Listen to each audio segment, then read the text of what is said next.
হরে কৃষ্ণ। আজ আশা করি সবাই জেনে গেছেন যে আজ আমলকি একাদশী। এই একাদশীতে আমলকি বৃক্ষ দর্শন করিয়ে দেব। দেখুন আমাদের এই বৃক্ষ, পাতা সব ঝরে গেছে আর সেই ডালটাই রয়েছে পাতা।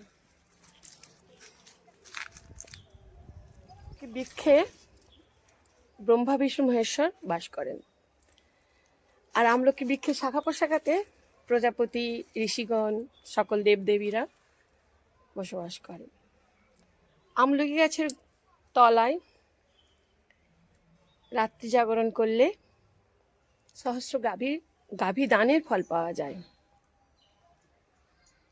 আর আমলকি গাছ দর্শন করলেও, আর আমলকি গাছে ফল দর্শন করলে তার দ্বিগুণ, আর ফল খেলে অর্থাৎ আমলকি খেলে তার 3 গুণ ফল পাওয়া যায়।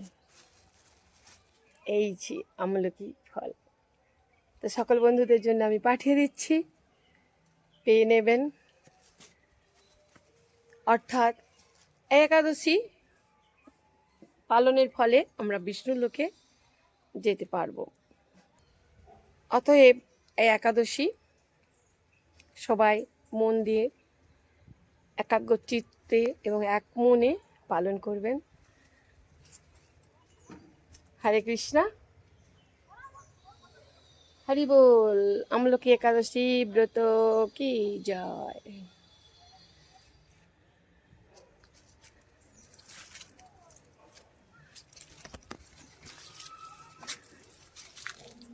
আর বেশি বেশি করে জপ করবেন।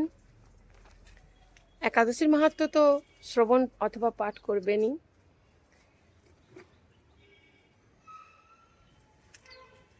সাথে মহাপ্রসাদ তো রয়েছে। দেখুন ক্যামেরা আমি ঠিক মতো করতে পারি না, তো দেখুন আমার ভগবানের গাছে কত সুন্দর গোলাপ গাছ ফুটেছে, গোলাপ ফুল ফুটেছে। হরে কৃষ্ণ। আজ তবে এই পর্যন্ত। হরি বল।